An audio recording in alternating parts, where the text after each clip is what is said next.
Hello and welcome to the Touch a Cell show with Toyin and the gang. This is a production of Sickle Cell Advocacy and Management Initiative and supported by the Public Affairs section of the U.S. Consulate. And today I have with me, I'm going to bring on my co-host. She's going to be new to your faces, but I'm going to introduce her. And her name is Lola Ogunrinade. She's a special coordinator at one campaign. Yes, special project coordinator as one campaign. Welcome, Lola. Welcome, Auntie Toyin. Lovely to be on your show today, not as a guest, but as a host. yes. So we're going to be talking about something very interesting. We did it with the guys last week and decided that we're going to do it with the women. It's going to be soon International Women's Day. So we're going to be celebrating women warriors and they'll be sharing their experience of love, marriage, relationship, and all that. And I'm going to bring them on and leave Lola to introduce them. We've got Tunrayo, so I'm going to add her. Yes. Hello, Tunrayo. Hi, Auntie Toyin. Good evening, ma'am. Good evening. Hi, Tunrayo. Lovely to have you here. Hi, Lola. Hello. How are you? I'm fine, thank you. Okay. So we. What's happening? Okay. Okay. Right. We're just waiting. Yes. Okay.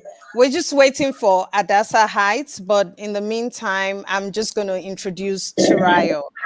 So Tunrayo is lovely for you to join us all the way from Ibadan. Tunrayo is a wife, a mother, and an entrepreneur, and the founder of Sickle Cell Women International. So lovely to have you once again. Thank you for being here. Please go ahead and introduce yourself further if I left out any further details. I can hear your child. Yeah, she is a mother. The life of a mother. Motherhood.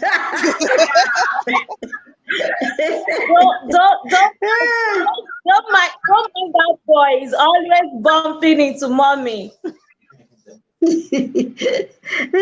So introduce yourself, Tunrayo. Who is Tunrayo? Well,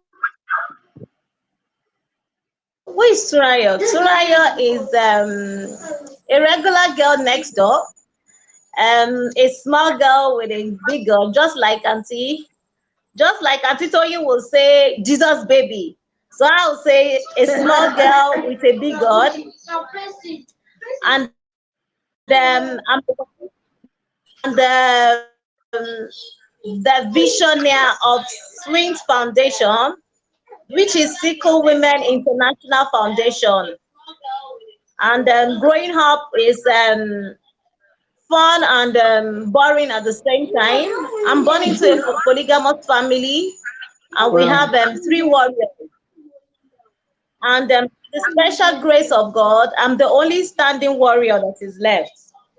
Wow. Wow, that's great. So, can you hear us? Can you also go ahead and tell us, when you became sickle aware and what it was like, your dating history when you became sickle aware? I'll call it sickle aware. Oh, all right, Lola. I'm aware of my genotype from a very early age when I was a baby. Me too. And it was usually the normal style of, your do's and don'ts, your regular, you don't play too much, you wear warm clothing, you're always indoor, you're to do, regular, lawful lifestyles. That's a lot of don'ts, and, you don't do things like that. But along the line, after secondary school, that I gained admission into an higher institution, I think that was when I was relatively independent and I was away from home.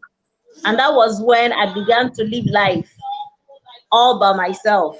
and I'm able to do some things without being really controlled. I have the life to myself. The way it is when you are in the higher institution now. You have the whole freedom, and you can do anything that you are not allowed to do at home, and that is just it. Love life, the way it is with sickle cell now, a lot of people don't want to hang out with people that live with sickle cell disorder, and they are always like, she's fragile, she's this, she's that. She can't even prepare a meal. So how is she going to take care of the home front? When you touch her, when you handle her, she can break. The way it is with egg, she can break. So a lot of people are a bit skeptical about hanging out with a lady that has sickle cell disorder, and even the supposed people that will tell you that they don't even mind. It is not like they don't even mind. It's just like they are sugarcoating you. Deep down inside them, they know that nothing really good can come out of this, friendship or from this relationship. They start giving you attitude, this kind of attitude, like they are doing you a favor. They are doing you a favor, and whatever comes your way, you should even be happy that they are staying with you. And at a point, I just got tired of stuff like that, and I just like, oh, what's the point? I can actually be all by myself, work, make enough money, and enjoy the world. But fortunately, God has another plan for me. Is just my short story. With conversation, I was some few experience away. Okay. All right. So we have here Hadassah Heights is popped in. Welcome, Hadassah. How are you? I'm good. Apologies. Life of a mom. When they know you're about to go live, that's when they want you. Exactly. We understand. Yeah. So we're asking Tunrayo, and that would be the same for you. How was it growing up with sickle cell and then building relationships that will lead to marriage? It was tough. It was really tough. In the beginning, I was not even in the right mental space to be with anybody. So I kind of didn't really hack any real relationships, say, for instance, in my early 20s, because I just believed that just my genotype was enough for people to run away from me, and I needed to do some work on myself as well. I was an incomplete person. I mean, being complete is a daily thing. Like, we work on ourselves daily to get better. But I was so incomplete. I was probably like 5%, and I didn't have a relationship for a long time.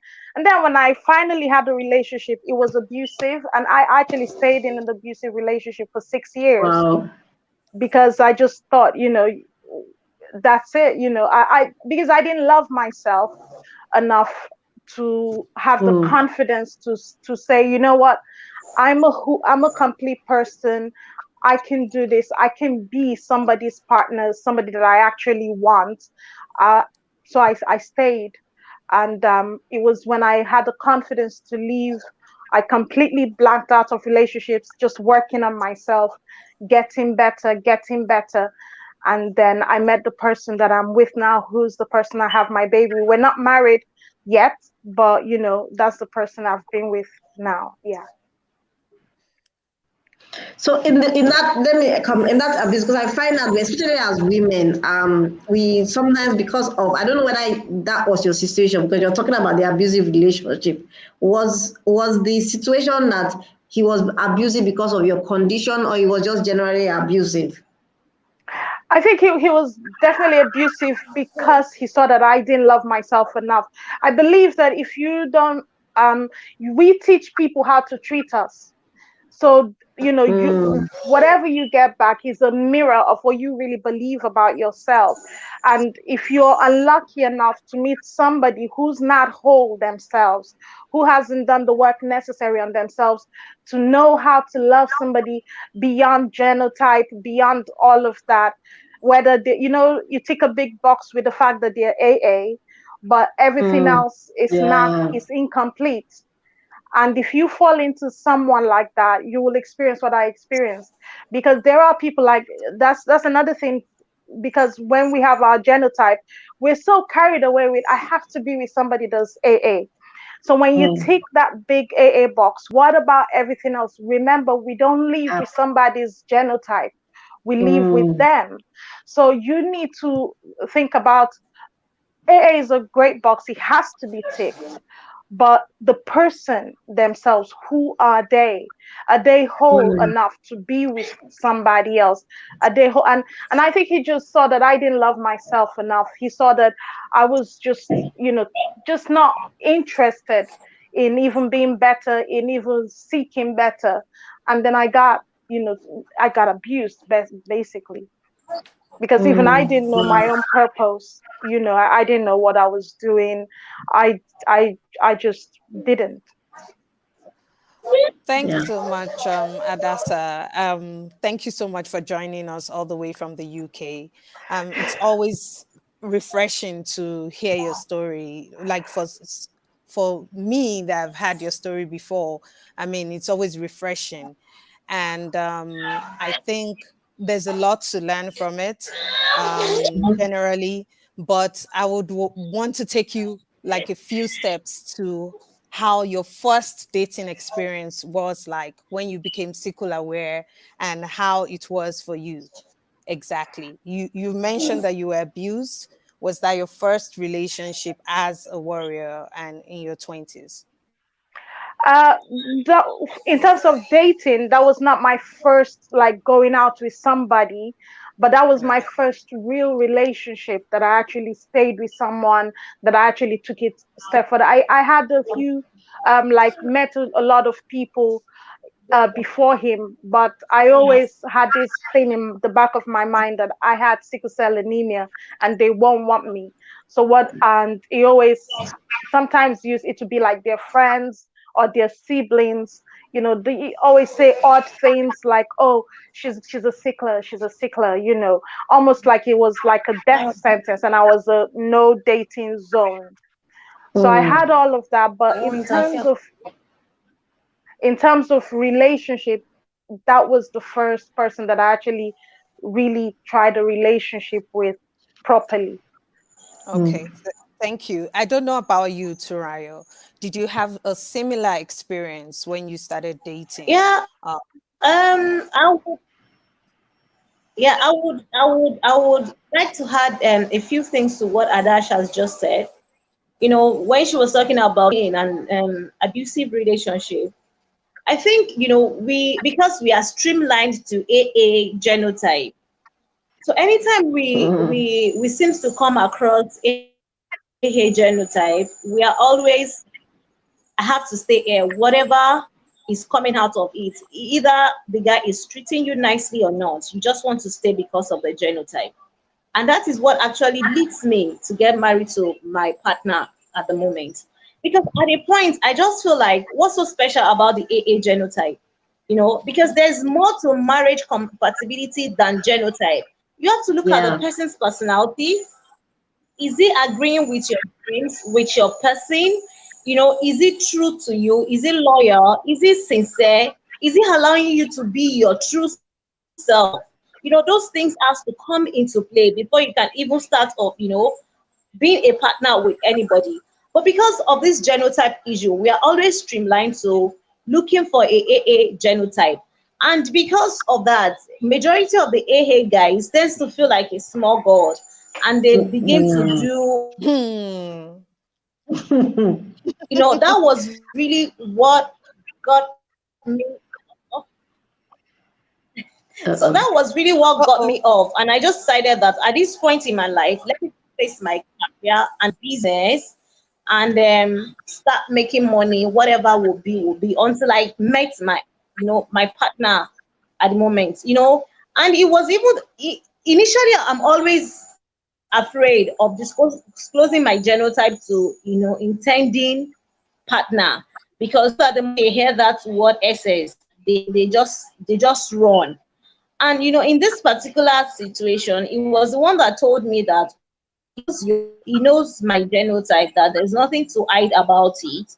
So I'm like, oh, so that one is like, he knows a body. He took out a body from me, because I've been trying to calculate on how to disclose the genotype to him.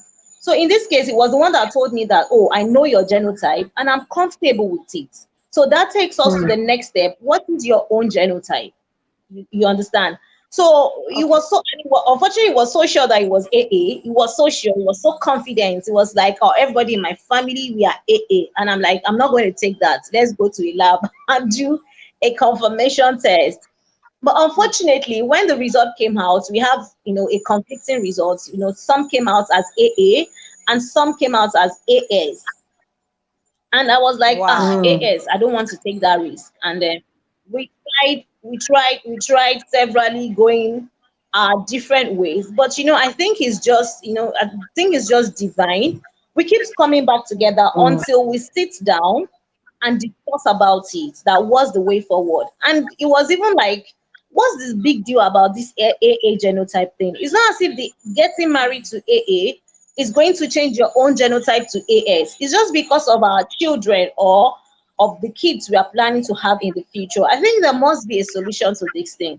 And that is when he painstakingly started, searching the internet and, trying to finding solution to having a baby that won't be SS, until we come across, the latest technology in the medical field about, prenatal diagnosis and stuff like that. My family member, they were really mad that, how could you be doing something like this? But at that point in my life, and Toyin, I really have to be sincere, at that point in my life, all I wanted was happiness.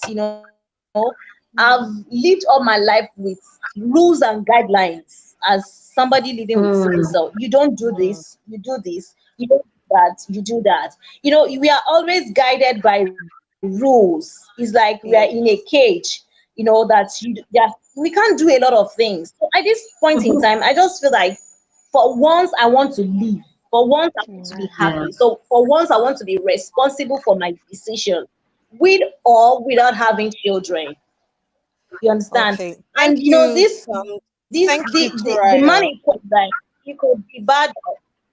Okay. Sorry, All right, sorry. Lola. Thank you so much. No, that's I fine. just wanted, sorry, I had to cut you short on that, because I also wanted to Fine. get a sense of how it was for Hadassah when you told your partner that you had sickle cell. And I know that your partner is not African.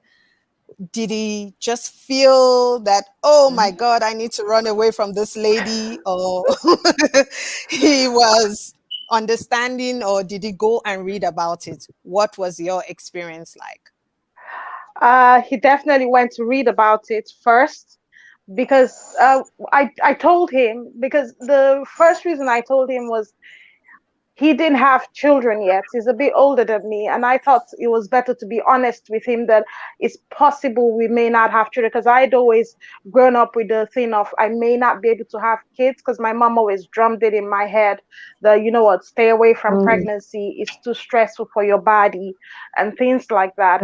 So I was really upfront with him in the beginning, like, you know what, I've got something called sickle cell anemia. It's really serious. It affects majorly African Americans, Caribbeans, and stuff. And he was like, well, your health condition does not define who you are. Who you are is who I can see right now. But I'm going to go and read about it. And, so he went, he studied about it. He asked his doctor friends all the questions that he wanted to ask. And he just always asked, how can I be of help? How can I be of support to make life easier for you? And and that was it. And we just carried on, and we carried on thinking that we may not even have children.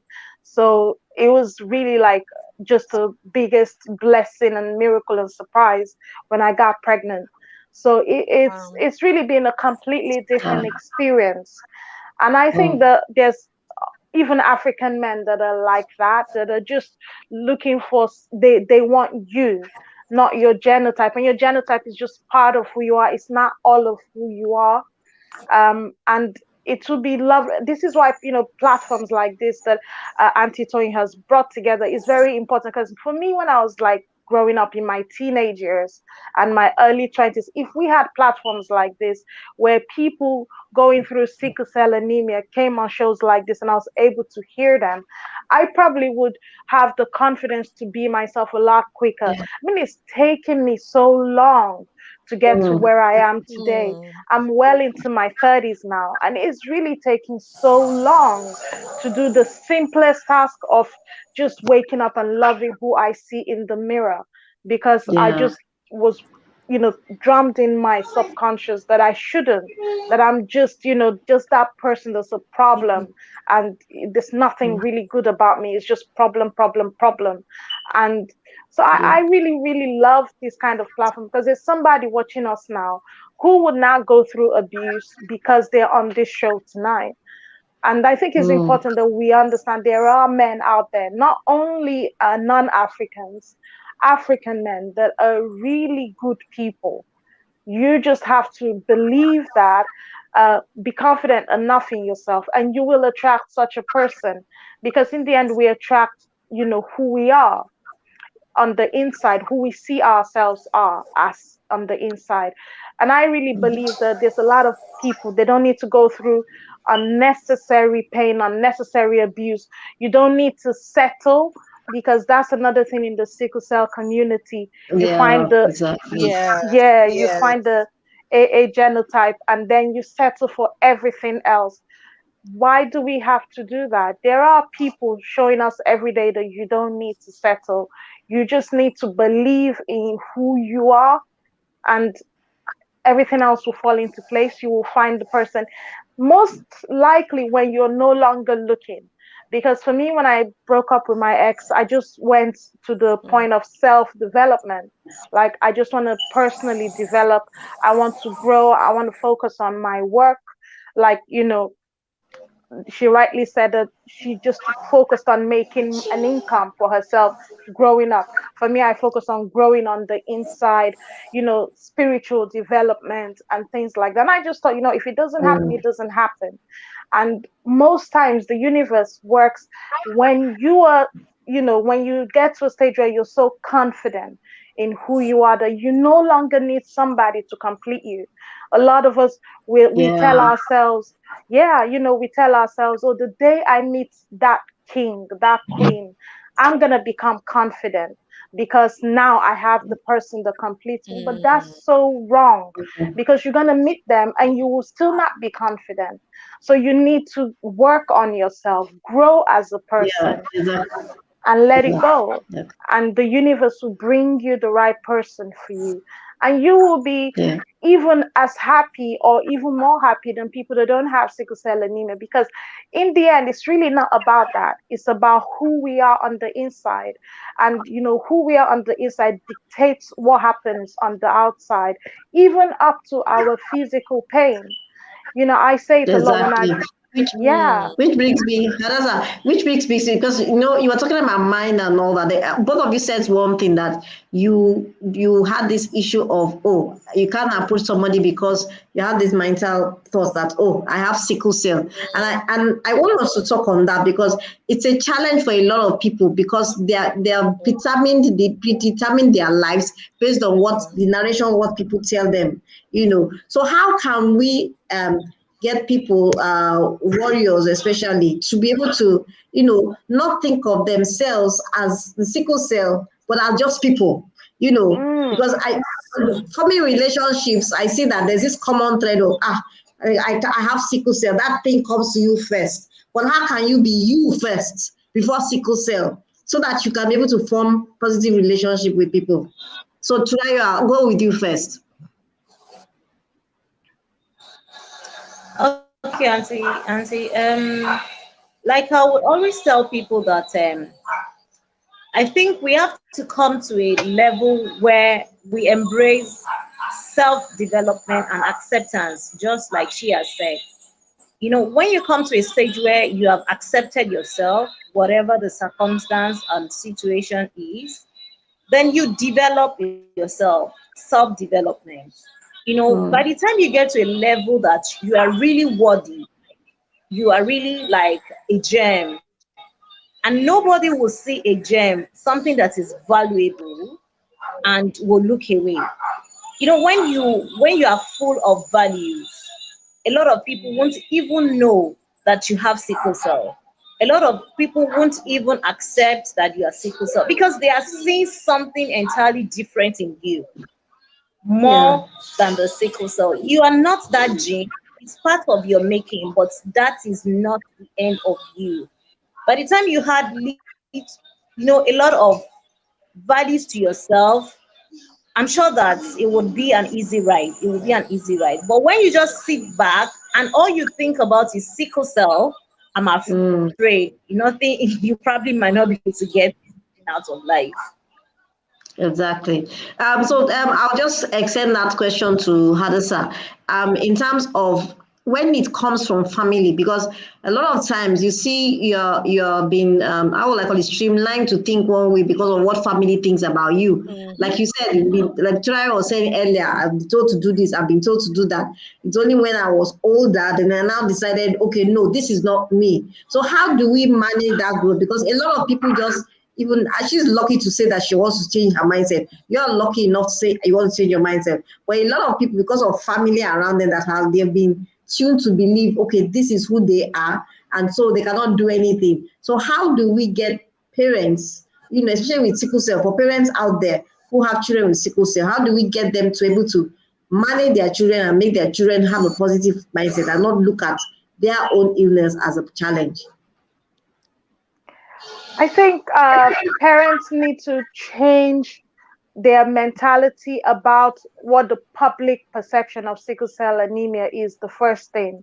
Because for me, Mm, my biggest experience was my parents cared so much what people thought about me that they would say when they had some kind of guest that they considered special guest, oh, could you just, stay in the room? I don't want them asking me questions. I don't want them this when the guests are around. And mm, when you do things like that, when you say to your child, oh, don't go near pregnancy, it's not for somebody like you. When you say things like that, you may think you're saying it yeah, from a good place, but you're actually yeah. damaging the self-worth of that child. Mhm. So parents need to inform themselves of, what sickle cell anemia is first. Then, make their children see themselves as children first. Sickle cell anemia is just, your genotype.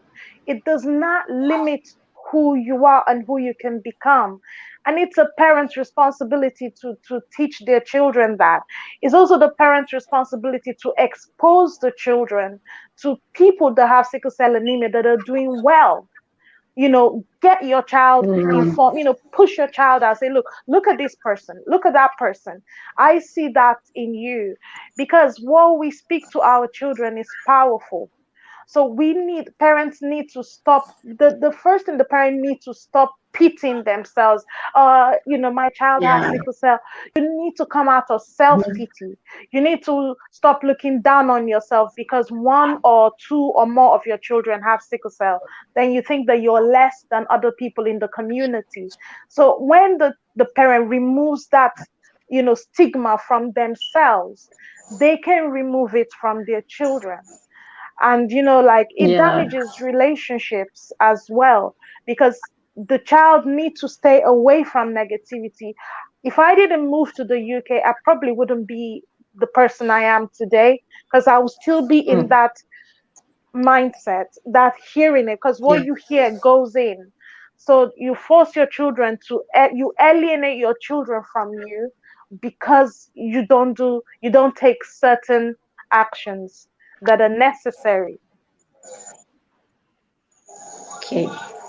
Okay, thank you so much, Hadassah. And one thing, and Tunrayo, one thing that comes out from everything you guys have been saying is self-love, self-development, um, and also overcoming your fears. So I would just want to ask you, like, what a note, if you had to say to a younger person that had sickle cell, what would you say to that person that is anxious, is 21 years old, and they would like to get married? What would you say to them? What would be your tips in going into the dating game? Is that for me? Sorry. Adesola, yeah, Yeah, it's for both okay. of you, but you could go first and then Tunrayo could go afterwards. I think my biggest tip is self affirmations every day. You're 21, you have your whole life before you, but until you see that, nobody else will see that. So you got to wake up every day and train yourself to see the greatness that you are. Because, like Auntie Toyin said, we are not genotype, we are people that have sickle cell anemia. So you're a person first. And because you're a person first, you are limitless. But you got to believe that. And the thing, I always say, we have a part of our mind, our brainstem. Our brainstem stores trauma. The moment you're born with sickle cell anemia, you're gonna have pain. Pain is trauma. So and the everything that happens because we have sickle cell stores in our brainstem. The problem with the brainstem, even when you're not going through a problem, it functions as if you're still in trauma. So you Yeah. need to retrain your brainstem. You need to go every day, speak affirmations to yourself, even when you don't believe it yet. You need to speak affirmations. Even when things around you, you meet somebody that's not who you want, don't settle. Don't settle. Say to yourself, I'm going to wait for it. And it will come. Write the vision, make it plain. Though it may tarry, wait for it, for it will come. So you have to understand that it's completely in your hands. It's not in your parents' hand. You see, like, no matter how my parents made mistakes, I don't blame them for anything, because I'm now in my 30s. I cannot blame them for anything.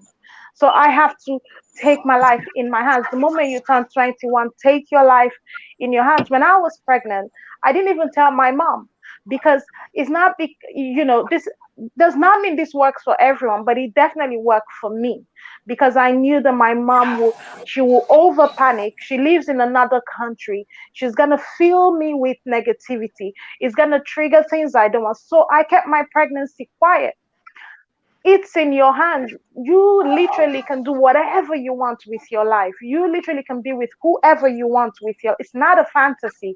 If you believe it, if you're crazy enough, if you're audacious enough, if you're courageous enough to believe that your life can really be different to how you grow up, it will happen.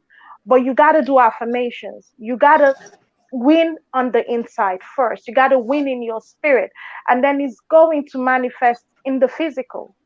But we got to do the work. Thank you. You're Over to welcome. you, Tunrayo. Yeah, I would go with what Adash has just said. You have to really work on your psyche and do a lot of positivity. You have to rule out fear. Rule out fear. When you do a lot of positive confessions, like she just said, it changes your system. It changes you from the inside out and makes you believe a lot of things about yourself and about everything around you. When you believe that nothing but goodness will come your way, that is exactly what will happen. Nothing but goodness will definitely come your way. And life itself is a risk. We should take a lot of risk. Even people that are not as sickle cell, they have to take risk for them to achieve a lot in life.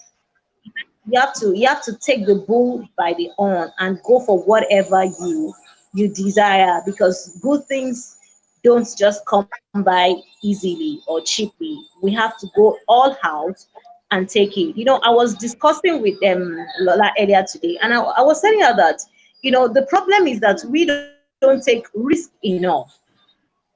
We should take risk, and we should have that positive mindset that it will always come back in our favor. I could remember Yeah. when I was about settling with my partner, somebody who is AS. nobody would hear that and they will say to Rayo, you have done well. But I have this strong conviction in my mind. I have this peace around me that I know that it will end well and that I'm going to have a very healthy baby. And truth be told, to the glory of God, I have a very healthy, bouncing a baby boy. You understand? So which I know that it could only come from God. And if I don't tap into that grace, there is no way I'm going to access it. The grace is available. It is only left for us to tap into it.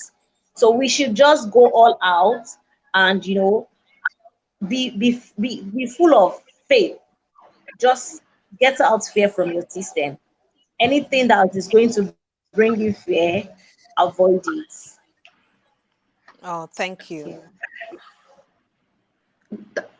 I can see Okay. from all the comments that we're reading Yeah. on the chats, and everyone is emphasizing being positive minded, know who you are, be courageous. But I think the key for me from all what you guys have said is self-development and Yeah. self-love. And I know Hadassah, she does on a Facebook Live, I think on a weekly basis, where she just does affirmations. Lola, I didn't hear And that. okay, Adesola on her show, she on a weekly basis she does affirmations and the power of positive thinking. I think for most warriors out there, I would encourage everyone to take time whenever they have time to listen to it, because you can't, when you're going through this teenage years and you're discovering yourself in your 20s, it's important to have the power of positive thinking, especially when you have sickle cell. And you can't let the world break you down. For Tunrayo, I think one of the biggest things that she said now is like, in the sickle cell world, everybody would say it's a scandal. You had an AS baby, you married an AS person.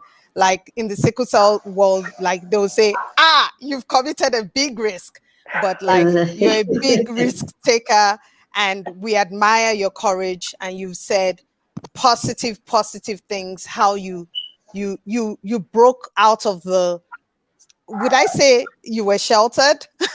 You broke out of it, and you are now this self-aware person. So for me, those were the key takeaways. Over to you, Auntie Toyin, if you have any Yes. additions to that. Yeah, I like they said, affirmation and positivity. The thing about it is that a lot of us we don't really have a direction of where we're going, and when we don't have that direction, we tend to be fearful of where it is. But it has to come to a point where you say, okay, God, I'm going to let you take control of whatever situation this is, and go for it, because if not, you will not achieve anything. I see a lot of people who are actually bitter over the fact that they were born and all that, and that does not help in any way. Live your life. You were born and you were born for a purpose. There's no accident, no matter what you think of it.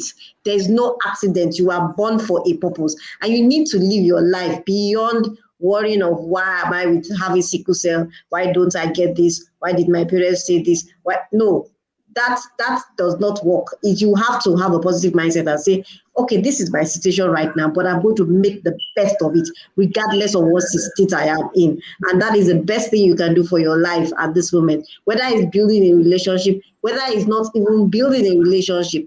Because I always joke that at the end of the day, when you get to heaven, God is not going to ask you, where is your husband? That's the reality. So when you're married, he's not going to ask you. He's going to ask you, what have you done in your life, for your life, or what have you done to society? Because at the end of the day, when you come, it's not, oh, I brought my husband. No, no, no, no, no, no, no, no, no.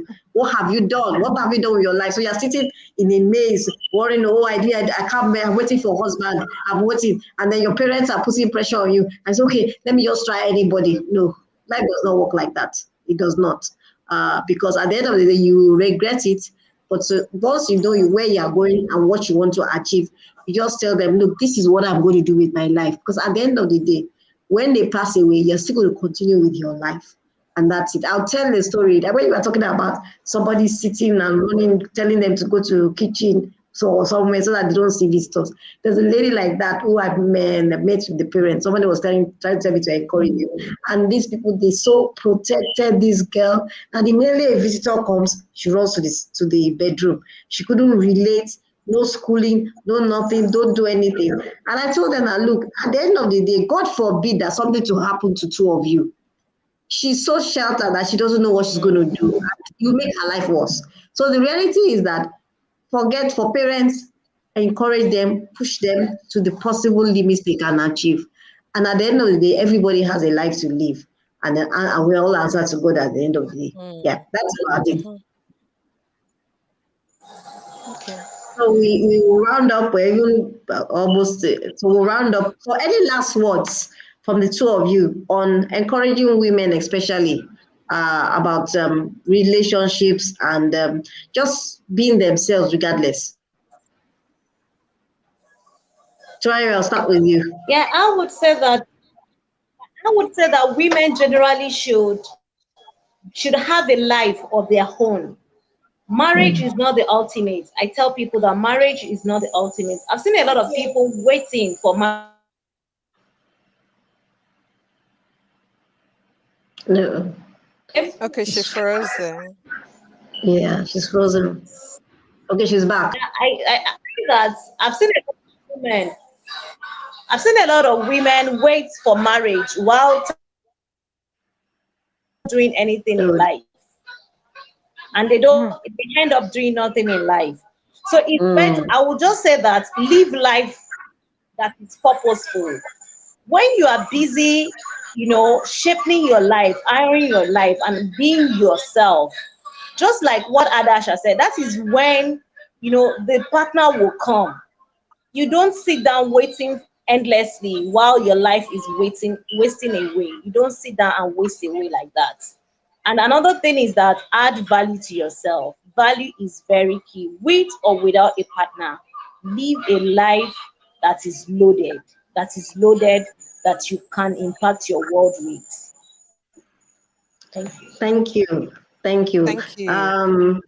Okay, Hadassah, over to you. And somebody is asking, what's your Facebook page? I believe it's Hadassah that they're asking. But over to you, your last words. Okay, so the first thing I want to say is women especially, and to men as well, sickle cell is not a prison sentence. Like you said, a lot of people are bitter because of a genotype.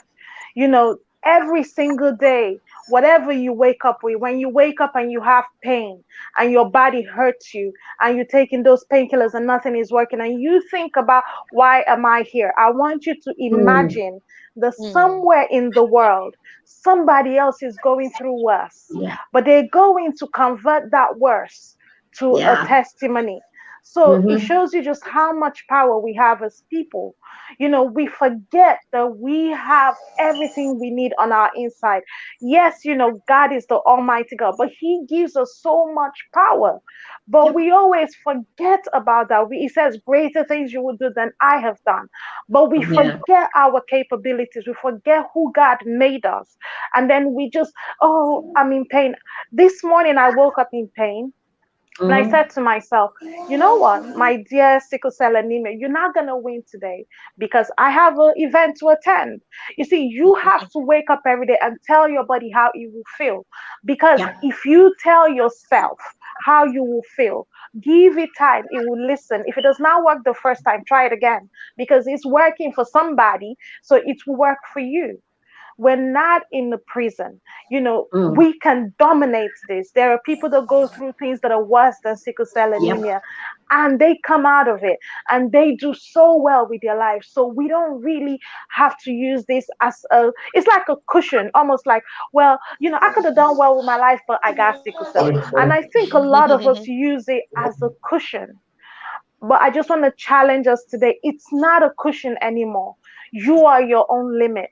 If it is going to be, it is up to us. It's up to you. It's not up to your parents. It's not up to you moving countries. It's not up to you being with somebody.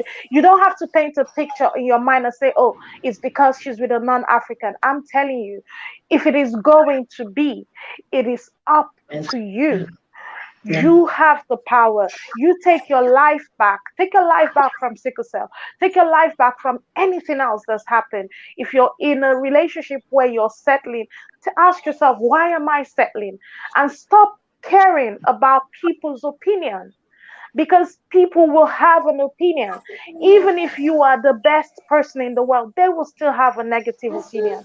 Stop allowing people tell you how to live your life, because your life, you cannot rewind. I cannot be 27 again. So it's gone. So what I do with the rest of my life now is all I have. If I give that to somebody else, if I give that to my parents' opinion, if I give that to society to tell me what I should do, then it's my fault. And I'm gonna be very bitter, because there will be somebody on the inside screaming, trying to manifest, but I'm allowing opinion to stop me. So there is nothing we cannot achieve. Our bodies are capable, our minds are capable. We deserve the best. So if you're watching me, I just want you to know you deserve the best. You can have the best, but you got to put in the work. You got to change your mentality. Stay away from negativity. Stop believing negativity. It's easy, obviously, to believe negativity. So it's up to you to stop believing negativity. Hello. It's up to you to stop believing negativity and say, I want to be the light. I want to be the change. I want to be that person that because of me, because of my story, somebody else does not give up. And that really is what pain is about. I mean, I don't want to feel all this pain and have no purpose. It's a waste. It's like Jesus died on the cross, but nobody benefiting from it. It's a waste. So every day we wake up, we have challenges. You got to understand there's a purpose in it. It's up to you to convert that to your purpose, so that you don't waste all your resources, all your talents, all your gifts, all your beauty, and you can get the man that you want. You can get the woman that you want. You just have to be audacious enough. You say to yourself, I'm not going to settle. I can do this, and I'm going to attract the right person for myself. And I believe it will happen. Thank you so much. Thank you so much, Hadassah. Thank you, Tunrayo. This has been, in fact, we've even extended. Yeah, we've gone overboard. Yes, been an interesting bit. Why is my screen like this? Okay, all right. Okay, thank you so much. I hope you guys, in fact, the chat box has been going on anyway, so I know you guys have been taking some things. At the end of the day, I think we the line of all what we're saying is that love yourself, appreciate yourself, trust God in the whole process, and be the best that you can be, regardless of whatever is going on around you. That is the most important thing. Hi there, how are you? I just want to say before we leave, thank you to everyone that joined us tonight, and to everyone going through any kind of trauma or doubting themselves, or in a relationship that you feel like nobody's going to want you, and you're holding on to that relationship desperately. I hope these words has been comforting to you. So this coming week, just make sure that you focus on believing in yourself, affirmation, the power of positive thinking, and get rid of those negative thoughts. So over to you, Auntie Toyin, to close out. All right, thank you so much, guys. It's been a pleasure having you. I pray that whatever you're doing, God will continue to bless it, and keep inspiring people. Definitely, we'll have you another time on the show, another Thank topic. you. It's been so much fun trying to chat with you, and I had a program just before, and I'm not feeling tired because I was having fun chatting with you guys. I was like, oh gosh, can I make this? I'm just finishing a webinar, 1 hour webinar. But this has been so much fun. God bless you. God keep you all. And We'll have you another time.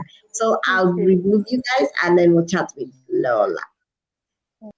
Okay, Lola, it's been fun, It's been fun. Yes. Really.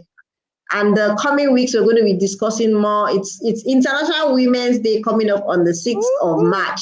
So we're going to be interviewing women who are warriors doing a whole lot. You don't have these things to limit you. One a woman and one a warrior. I know women have their challenges, and then being a warrior is also a challenge. But we want to show you that nothing is impossible once you set your mind on it. Have a lovely, lovely day. Lola, see you again. This has See been you a production. soon. Yeah. Thank This you has so been a much, production. Auntie C. You're welcome. This has been a production of Sickle Cell Advocacy and Management Initiative, SAMI, and it's supported by the Public Affairs section of the U.S. Consulate. Till we'll see you again next week, Saturday, same time, same place. Have a lovely, lovely, lovely, lovely, lovely day and week. All right.